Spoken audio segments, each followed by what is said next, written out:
Stereophonics on a Sunday afternoon with Dominic Cotter. Good to have you along. I'm here until 6. As I say, if you want to contact me, email dominic.cotter@bbc.co.uk. We'll chat to Dipti Tait in a minute, hypnotherapist and author, grief therapist as well, just to get her thoughts on how she's feeling. And, of course, lots of people who've been getting in contact with her following the death, of course, of the Duke of Edinburgh on Friday morning. His eldest son, the Prince of Wales, travelled to Windsor to be with the Queen and the rest of the family. Then yesterday afternoon, once Prince Charles was back at home on the Highgrove estate near Tetbury, he spoke of the deeply touching response from around the world. Our BBC reporter, John Kay, was there. Highgrove estate here in Gloucestershire. This is the place that Prince Charles calls his sanctuary. This is where he comes for privacy and for peace. We know that he travelled from here to Windsor yesterday, where the Queen is currently, just after his father had passed away. But he's back here now at home in Highgrove, and it was here that he chose to make this statement. And it is partly the statement of the heir to the throne, making a formal expression of gratitude to people across the country and around the Commonwealth.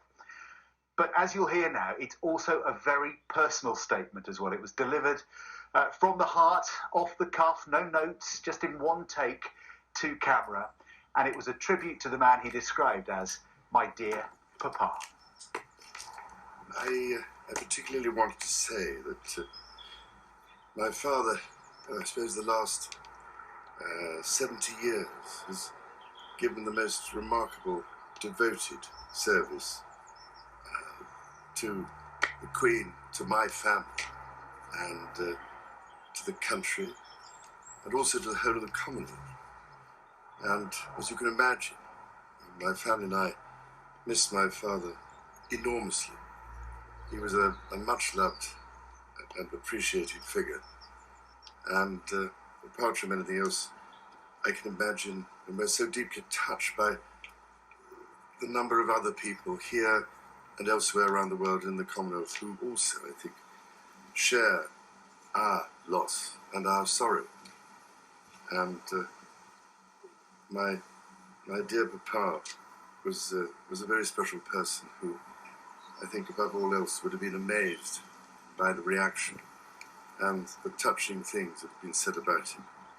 And from that point of view, we are, my family, deeply grateful for all that. It will sustain us in this particular loss and at this particularly sad time.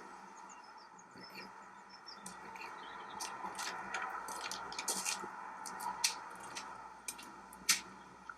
It's Prince Charles, the Prince of Wales, speaking a short time ago here at his home, Highgrove in Gloucestershire, paying tribute to his late father, Prince Philip, and also expressing gratitude to the people of the country and the Commonwealth for the outpouring of emotion, the tributes that have been paid in the last 24 hours or so. You know, much has been said over many years about just how different these two men were. You know, father and son, very different characters. We know that in the past there have been differences and sometimes some contradictions between them. And yet what strikes you when you're here is the similarities between them as well. The fact that they shared so many interests and passions.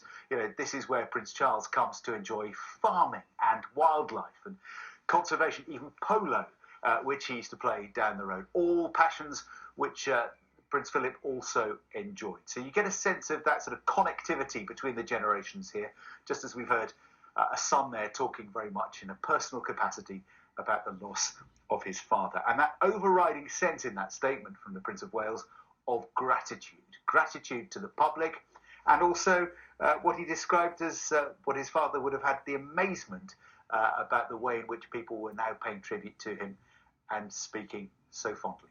BBC reporter John Kay there reporting from the Highgrove estate. Listening to that this afternoon is Dipti Tait, who's a hypnotherapist and author and grief therapist who's been helping clients very much through the pandemic over the last year. And of course, a lot of people getting in contact with her this weekend, not just members of the royal family, but people whose lives were touched by the Duke of Edinburgh and people who felt that they knew Prince Philip as well. Good afternoon, Dipti. Good afternoon, Dom. Good afternoon. How have you been over the last couple of days yourself?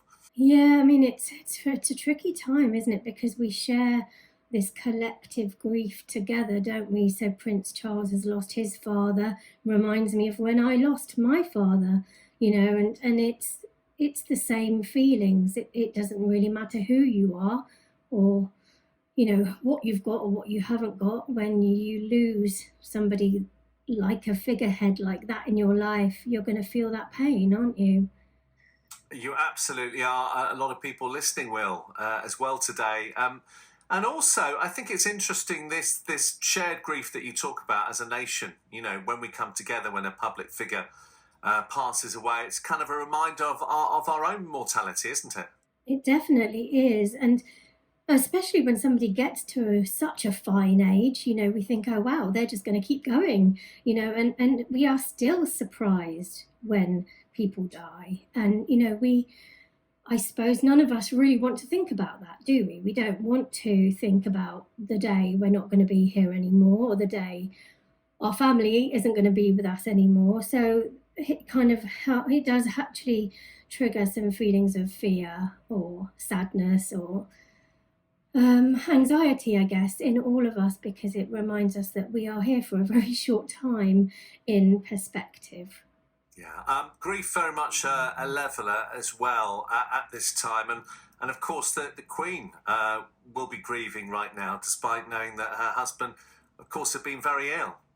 Yes, I mean, 73 years in a relationship. I mean, me and you, Dom, aren't that old, are we? So we can't even imagine what 73 years of a relationship would even feel like. So having somebody who's devoted themselves to you in a, life capacity, duty capacity, and love capacity for that amount of time, there is going to be a massive hole in her life. And I really feel for her. I feel for the whole family. And, if we just think about the Queen, she is the Queen, and even the Queen will feel grief. So grief doesn't separate us. It does level us, as you say. It doesn't matter who we are, what status we have, how much wealth we have, what possessions we have. It doesn't matter. When death comes, we will feel exactly the same loss. Okay, I was saying in the introduction, of course, you've been helping people through lockdown. We'll talk about that in a moment as well. And I'd be interested to know also how you get people through, really, really difficult times. So hopefully we'll chat a little bit more in a minute. It's Dipti Tait, who's a hypnotherapist and author, grief therapist as well. If you've got any thoughts, do let me know. If you want to email me, it's dominic.cotter@bbc.co.uk.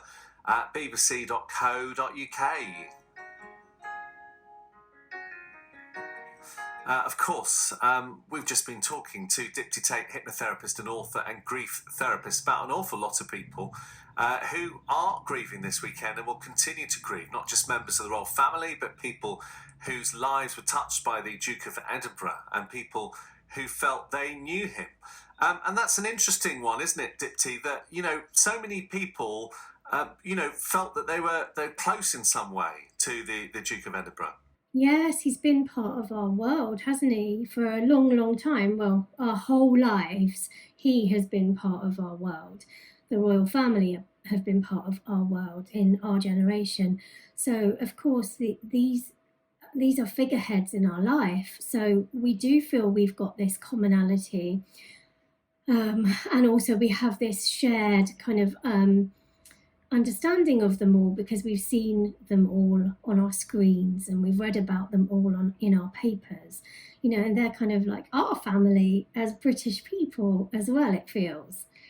So, yeah. I was talking to a neighbour last night, and I was saying, how are you feeling about it? And they were saying they were obviously very sad, but actually saying, look, this is a celebration of somebody's life who changed so many other people's lives through, the work that he did through the Duke of Edinburgh's awards scheme and so many other charities that he was involved with. And actually saying, look, this should be a celebration of his life. But it's a really difficult balance, isn't it? It's completely a difficult balance. People say, oh, yeah, it's okay, he lived a long life. And, even hearing Prince Charles talking about him as my dear papa, that really, I almost I had to choke something back there. It's like, even though somebody has lived a long life and has done a lot of good, that's amazing. But then there is much more of that life to grieve as well. There is many more memories to process in that loss. So it doesn't necessarily make death or grief any easier. In fact, I think it makes it harder.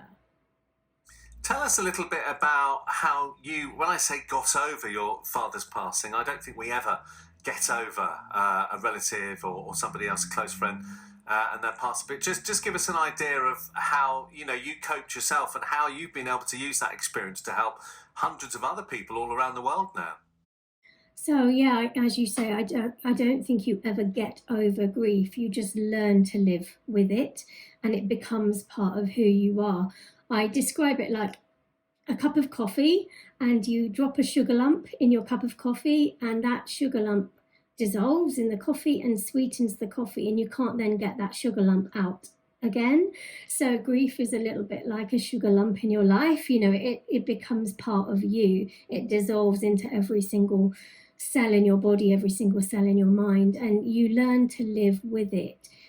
At the beginning, it's difficult because it can come in all sorts of different ways. It's emotionally overwhelming, and that's why it becomes kind of hard to compartmentalize and deal with strategically. It's just something that you have to kind of allow in and out of your life, and it isn't about time either. You don't get grief time. Okay, I've done it. I've done a month. That's it. It doesn't work like that either. It's just very unique for everybody. Yeah. My wife was saying actually last night, she said, why is it we only find out so much about somebody when they die, when they pass away? And actually was talking about the Duke of Edinburgh and all the sort of television work that he'd done and all the sort of environmental work. And it's a really difficult one, isn't it? We wish we'd know more about the person because often we get a sort of public persona, don't we? Yeah, and it's really sad. It's almost like I say to people, it'll be really nice to go to your own funeral just to see who turns up and what they say about you. Wouldn't it be lovely to know that before you go, But why don't we do that? That's actually a good idea. Yeah, you've helped so many people. How do you kind of remember? You've got to be positive through it all when you're helping other people. What do you say to them? When do you say kind of the end point is, if you like, for getting over things or moving on at least? I think it's so unique for everybody. So for some people, they might decide, a year is enough time. For other people, they feel guilty, and it's about managing the feeling of guilt because people feel that they're going to be disloyal if they move on with their life, and it's about just managing those spaces so they can make peace with that feeling of guilt or make peace with the feeling of disloyalty and understand that it's about them being alive at the moment and they are living every single day. So how can they make the most of the days they are on the planet? Okay. I want to mention your new book as well, which is going to be coming out soon as well in a minute. What's it called, by the way? Have you got a title yet? Yes, it's called Planet Grief. Okay. We'll mention that, and of course, we'll also mention the lockdown easing as well, because I know this is something that you've been helping people with as well. So we'll talk more in the next few minutes. It's Sunday afternoon with Dominic Cotter, and you're hearing the voice of Dipti Tait as well, who has just helped so many people, not just with their sort of grieving process, but with so many kind of other issues that they are experiencing. So I'll have a little bit more of a chat with Dipti after Amy Winehouse.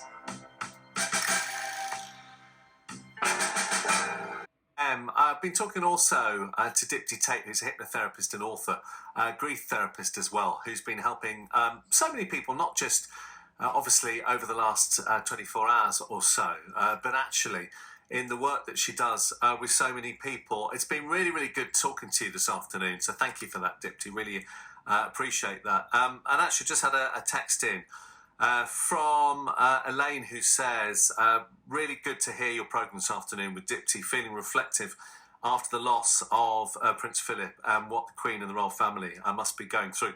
The reminder of grief is constantly with you, as it was with me after the loss of my parents and father-in-law. Recently, it takes time to come to terms with. Is time a huge healing factor? Yeah, and I know Elaine because Elaine's one of my clients as well. She's a friend of the show, and I've been helping her with her loss. I mean, she's had so much loss over this whole time, and it links into this point of, just because somebody dies that we don't know has died, we still reference that loss from our perspective and our point of view. So in Elaine's case, she obviously isn't linked to the Duke of Edinburgh, but it's bringing home to her again the losses that she has faced. So this is what happens. We have this shared collective grief, and in that can come a lot of positivity, actually, and a lot of strength, because it does bring us together in kindness and in compassion, and we can, as human beings, help and heal each other. And then I like the thing that you could go into the cathedral and light the candle. So even if you're not a royalist and you don't want to light a candle for the Duke, but you can go there and light a candle for your own loss. And it has a feeling of community where you can make peace with it, especially if you haven't been able to attend a proper funeral in the last year. We need that space where we can just draw a line under something and acknowledge that we have faced a death or a loss. Tell us about your new book, which fits with so much of what we're talking about now. Yeah, so Planet Grief, the reason we chose the title Planet Grief is because I believe that we all grieve everything at all times. So any change, any loss, it doesn't have to be death related. It's all about anything that you've loved that now isn't in your world anymore. And that space that sits there when it's gone, I feel, is grief. And we might call it different things in our life, but there is always going to be an element of grief there. So that's why I've written the book. And I feel that as human beings, we have, even though we're all very different as people and we have different opinions and we don't share some ideas, and there's a lot of opposition, but there is this commonality that we do have, and this is the recognition that we all feel the same way generally when we lose things. Okay, it's been really, really good to talk to you this afternoon. And actually, I said in the introduction, you don't just help people with grief, you've been helping lots of people through the pandemic. Of course, the good news is things are opening up from tomorrow, and shops and hairdressers and the like. And I've just got it in my head, ever since you mentioned it, the new different. I think that's a great thing to keep in your head now, isn't it? It really is, because people were saying new normal, and that is an oxymoron, isn't it? Because new and normal can't go together. So we're all going into the new different, and in a way, we have to accept what's happened in the last year, and lots and lots of really good things have happened. I mean, I know for myself, I found a business community called the BIP 100, and those people there in that community have kept me going. They've supported me, and that's how I've been able to feel like I can support other people. So it's about thinking about what has been positive in the last year and focusing on all of those positives. And as we go into the new different together, let's embrace this difference. Okay, thank you so much. Stay safe, and we'll speak soon. Thank you for having me on. Thank you for coming on this afternoon. Dipti Tait.